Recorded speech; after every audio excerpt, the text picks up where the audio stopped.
Not many directors can make great films, and when they do, they rarely get the recognition they deserve. In this video, I recommend some filmmakers who made great films but didn't get enough recognition. I'll discuss their works and why they must be celebrated like other famous great filmmakers. Note that this is part 4, so your favorite filmmakers could be in the videos before. Check it out. The first filmmaker on this list is Roy Andersson. Roy Andersson is a Swedish filmmaker who has been making films since the 70s. His style of filmmaking is defined by his use of static long takes that resemble living paintings. His camera never moves. Each scene is carefully composed with intricate detail, allowing the audience to explore the entire frame at their own pace. Storytelling-wise, Roy Andersson breaks away from traditional narrative structure. His films rarely follow a central plot or a main character. Instead, they unfold as a series of vignettes or sketches, each one presenting a small moment of human behavior, often absurd, tragic, or both. These scenes may not seem related at first glance, but together they form a larger, thematic tapestry which raises questions about the meaning behind life, death, and human suffering. From simple acts like people dancing, or people marveling at the world, to weird unexpected events people witness or experience, Roy Andersson always managed to inspire meaning behind something so minuscule and unexplainable. The first film from him I recommend watching is his newest film, about endlessness. The film is a great introduction to Roy Andersson. It's shorter compared to his other films, but it's still as poignant and as funny as his other films. It might slightly feel tedious at first, but like his other films, it's incredibly rewarding through reflection. If you're interested in his other films, you might want to check his Golden Lion-winning film, A Pigeon Sat on a Branch, reflecting on existence, or You the Living, his film from the Cannes Film Festival. The next filmmaker on this list is King Hu. King Hu was a Taiwanese director who revolutionized the wuxia genre in the 1960s and 70s. For those of you who don't know, wuxia is a genre of Chinese fiction storytelling that heavily involves martial arts. This genre can be seen in films like Crouching Tiger, Hidden Dragon, House of the Flying Daggers, and even its influence can be seen in The Matrix and Kung Fu Panda.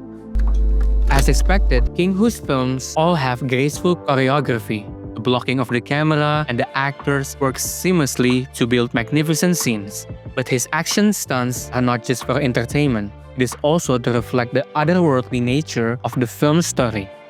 Many of his films also incorporate spiritual themes from Taoist and Buddhist ideas, reflected by the protagonist's storyline, as they are usually driven by honor, duty, or a need to restore balance between good and evil. This deep fusion of martial arts with spiritual and philosophical themes resulted in a cinematic experience that flows between stillness and action like a dance. The first film I'd recommend from King Hu is 1967's Dragon Inn. The film is a tightly constructed thriller filled with well-executed action stunts and a suspense built in the quiet moments between confrontations. The film is a perfect entry point into his style, accessible, exciting, and precise. But if you're ready for something more ambitious, the 1971 film A Touch of Zen is King Hu's crown jewel. The film is long, almost reaching the 3-hour mark, but it's completely worth it. The film successfully combines many genres, from a ghost story, deadpan comedy, and a period drama into a single package. The martial arts part of the film is well executed and looks fascinating, as expected, and they also help to reflect the morals of the film, which is the futility of violence and the importance of enlightenment. The next filmmaker I want to highlight is Patricio Guzmán. Guzmán is a Chilean documentary filmmaker born in 1941. His work is deeply rooted in memory, history, and the lingering impact of political trauma in Chile. One of his most famous work is the Battle of Chile documentary series, where he documents important events in modern Chile's history, the political tension in 1973, the violent revolution that happened after, and the effect of Pinochet's dictatorship. But Guzman doesn't just document events. His films are more poetic and meditative than many documentaries. He often incorporates metaphors from nature, rivers, deserts, and stars into his films. Using this helps the audience understand the sorrow that Chile has experienced and still does, as it functions as a philosophical lens to examine human history and suffering. A great entry point to his works is Nostalgia for the Light, released in 2010. Perhaps his most widely known, the film takes place in the Atacama Desert, where astronomers study for the stars, and relatives of the disappeared search for the bones of their loved ones. In here, Guzman draws a beautiful aching parallel between the search for cosmic truth and the search for justice, showing how both are driven by the need to understand what came before. Through interviews, personal reflections, and poetic narration, he shows our quest for the future is always linked with our past, even in the tiniest detail. As we strive for the unknown, we have to acknowledge what has happened and confront it instead of repressing it.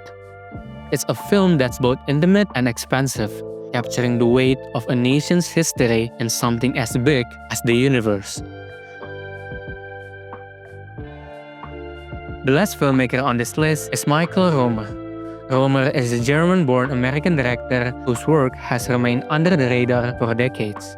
Of all the filmmakers on this list, he's probably my favorite. His style is unflashy and naturalistic, often centering on everyday people navigating moral and emotional dilemmas with no easy answers. Roemer's films are grounded in realism, with dialogue that feel lived in and performances that never call attention to themselves. He lets the story breathe, allowing moments of silence and hesitation to speak as loudly as any line of dialogue.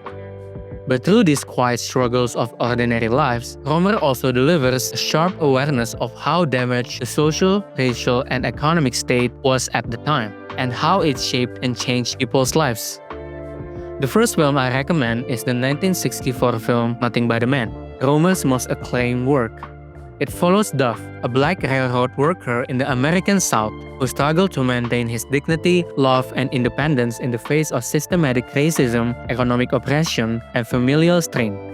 Unlike many films that tackle racism and other social injustices, this film stands out with how quietly it operates. There's no melodrama, no grand speeches, just the slow accumulation of emotional pressure through everyday experiences. Mixed with brilliant acting, beautiful cinematography, and amazing soundtrack, the film feels deeply honest and resonant, even 61 years after its release. Another film from him that I recommend is Vengeance Is Mine, released in 1984. Personally, this is for me Roemer's best work. In here, he shows an unflinching look at many traumas that a woman has and her devastating journey in trying to heal from them. The film is raw and organic. It genuinely feels like Roemer just followed a real random person going on their life. It's incredibly emotional, especially for someone who is haunted by their trauma and trying to recover from it. And the performances are exceptional, especially Brooke Adams in the lead.